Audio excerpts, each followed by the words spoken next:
fallait pas me chercher.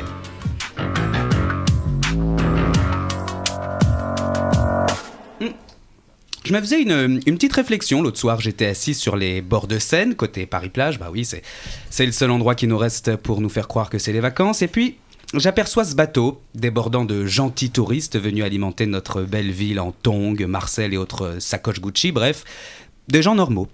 Ils m'ont regardé, je les ai regardés, je trouvais ça beau. Comme une espèce d'espèce qui regardait sans espèce d'arrière-pensée sa propre espèce sans y penser.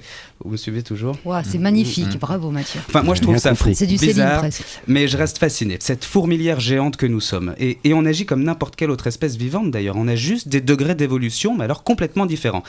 Attardons-nous sur la nôtre. Tenez, par exemple, on cherche à cacher notre propre espèce. Ces nanas qui se baignent en combinaison de ski, hein ? Bah, le maire de Cannes, il a vu rouge, hein ? Bon, en même temps, je comprends, il a raison de penser à son électorat. Tu t'imagines tous ces petits vieux à Cannes qui squattent la croisette derrière leurs lunettes en quête de petites nénettes. Bah, eux, ils aiment bien la reluquer, leur propre espèce. Et là, bah, les pauvres, en 40 ans, ils sont passés du bikini au birkini.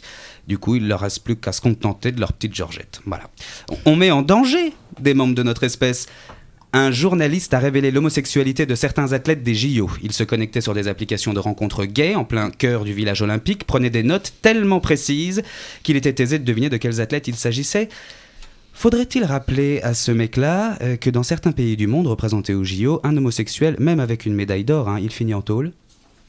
Le journal The Daily Beast l'a compris, mais un peu tard, en retirant l'article de son site internet. Mais comme je connais un peu les membres de notre espèce, pour ceux que ça intéresse, vous pourrez toujours trouver les infos en farfouillant un peu sur le Pinknet, n'est-ce pas ? Ou encore, on s'amuse de notre propre espèce. Et ça, c'est plutôt drôle. Un mystérieux correspondant s'est amusé via la plateforme internet Viol Vocal, ça s'invente pas, à multiplier les canulars téléphoniques. Un commissariat a reçu une commande de dizaines de pizzas, il a réussi à créer des conférences téléphoniques avec l'Élysée, et mieux encore, il a passé pour une mosquée une commande de 1500 préservatifs dans une pharmacie, afin, selon lui, de préparer au mieux la cérémonie des 12 vierges. Alors, je ne sais pas d'où elle sort. En même temps, si elle existait vraiment, cette cérémonie des 12 vierges, les autres timbrés arrêteraient de se faire péter pour espérer toucher, avec les doigts qui leur restent, les 60 autres là-haut, ou je ne sais où. On cherche aussi à tenir à distance d'autres espèces. Rip Curl vient de lancer la commercialisation d'un bracelet révolutionnaire appelé Shark Bands et qui éloignerait les requins des baigneurs qui en seraient équipés. Fini donc la boucherie dans le Pacifique. Et ça marche. Le produit a été mis sur le marché depuis peu et l'entreprise est déjà en rupture de stock. Alors moi j'imagine déjà un projet secret développé par Vuitton qui redonnerait le goût de vivre aux habitants du 16e.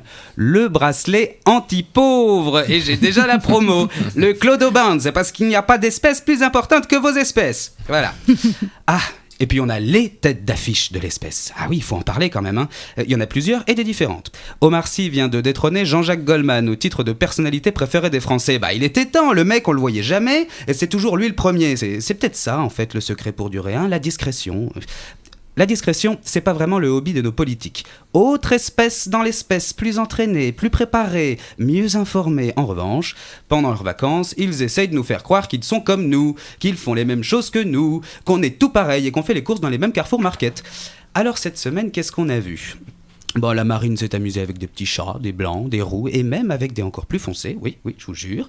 On a vu Macron, bel et bien en marche sur les plages de Biarritz et qui reluque un naturiste, vous verrez, si vous voyez les photos, de plus en plus coquin, l'Emmanuel.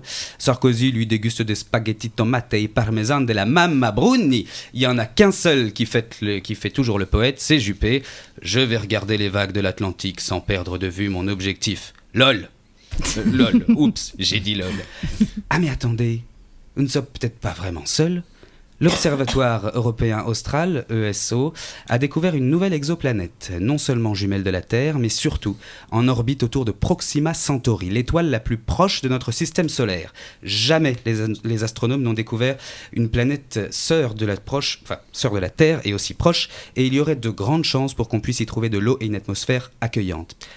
Alors voilà, c'est aussi ça l'évolution de notre espèce. On va commencer à aller voir ailleurs. Il n'y a plus assez de choses intéressantes ici. Espérons juste qu'on reste les plus forts, sinon on risque bien de se foutre de notre gueule.